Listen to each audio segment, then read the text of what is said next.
The Zephyrian court had seen many species face their final moments.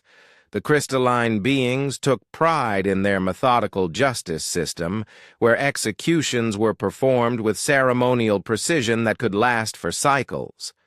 Ambassador Kelix had witnessed Turanian warriors weep molten tears, Vashti diplomats beg through their translator implants, and even the stoic Meridians tremble as the ceremonial blade was raised. But Captain Marcus Chen was different.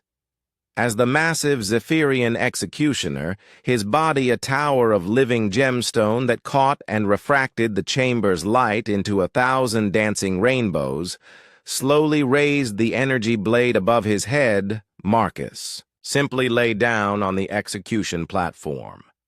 He folded his hands behind his head, crossed his ankles, and closed his eyes. Human, Ambassador Kelix clicked through his translation matrix, his crystalline features shifting in what passed for confusion. Among his kind, do you not comprehend your situation? The Eternal Court has found you guilty of violating the sacred navigation protocols. The penalty is dissolution of your molecular bonds. Marcus opened one eye. Yeah, I heard you the first time. Mind if I catch a few Z's while you guys do your thing? This whole ceremony looks like it's going to take a while.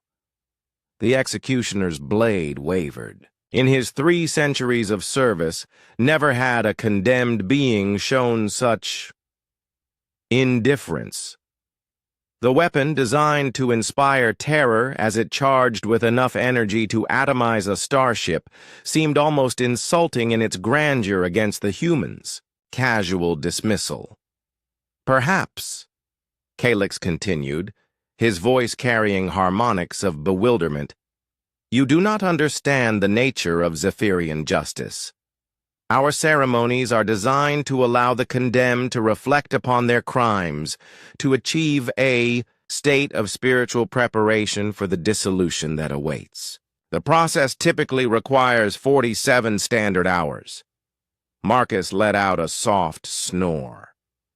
The execution chamber, filled with witnesses from across the galaxy, fell into an uncomfortable silence. The Turanian delegation exchanged glances with their heat-sensitive eyes. The Vashti representatives chittered nervously among themselves. Even the Meridians, known for their emotional control, seemed visibly disturbed by the humans' behavior. "This is most irregular," whispered Sub-Ambassador Thylix to Kelix. "Should we wake him?" Kelix watched the human's chest rise and fall in the steady rhythm of sleep. According to their intelligence files, humans were a young species, barely having achieved faster-than-light travel a few centuries ago. They were known for their recklessness, their tendency to ignore established protocols, and their bizarre habit of forming emotional attachments to nearly everything they encountered. But this was beyond their psychological profiles. The executioner, whose name was Prism of Final Light, found himself in an unprecedented situation. The ceremonial execution required the participation of the condemned. How could one properly dissolve someone who refused to engage with the gravity of their situation? The blade remained raised, its energy field humming with lethal potential, but somehow it felt impotent. Hours passed. The human continued sleeping, occasionally mumbling something in his primitive language about coffee and 5 more minutes. The witnesses grew restless. Several diplomatic delegations had other appointments. The Meridian representative actually left to attend a trade negotiation, something that would have been unthinkable during any previous execution. "Human," Kelix finally called out, his voice resonating through the crystal amplifiers built into the chamber walls. "You must wake. The ceremony demands your attention." Marcus stretched, yawned, and sat up slowly. He looked around the chamber as if seeing it for the first time, then glanced up at the executioner's still-raised blade. "Oh, right. The whole execution thing. He rubbed his eyes. Are we still doing that? I had the weirdest dream about my grandmother's apple pie.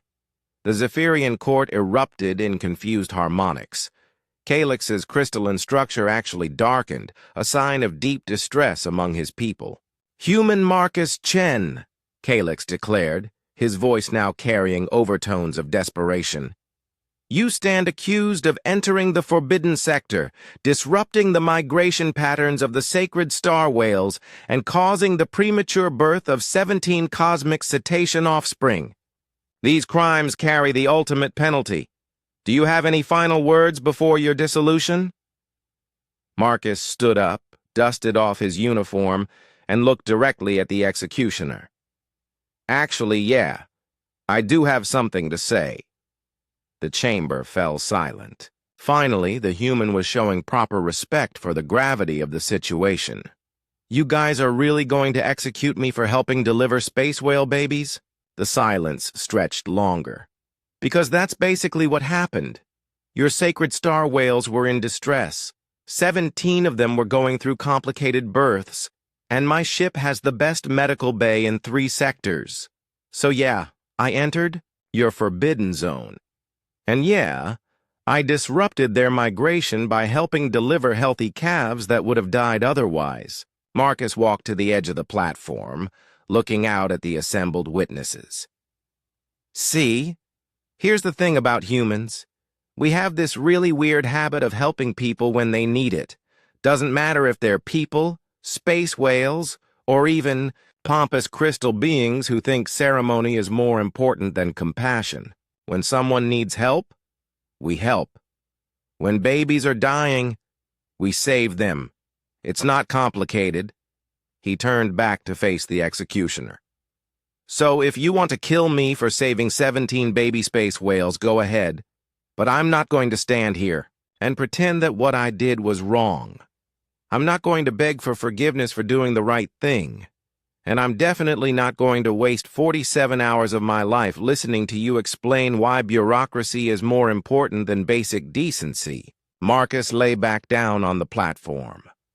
Wake me up when you've figured out whether you're the kind of people who execute lifesavers or the kind who celebrate them. And with that, he closed his eyes and went back to sleep. The executioner's blade slowly lowered. In the stunned silence that followed, Ambassador Calyx realized something that would fundamentally change Zephyrian jurisprudence. Sometimes, the most profound act of defiance was simply refusing to treat injustice as if it were justice. The human had won by taking a nap.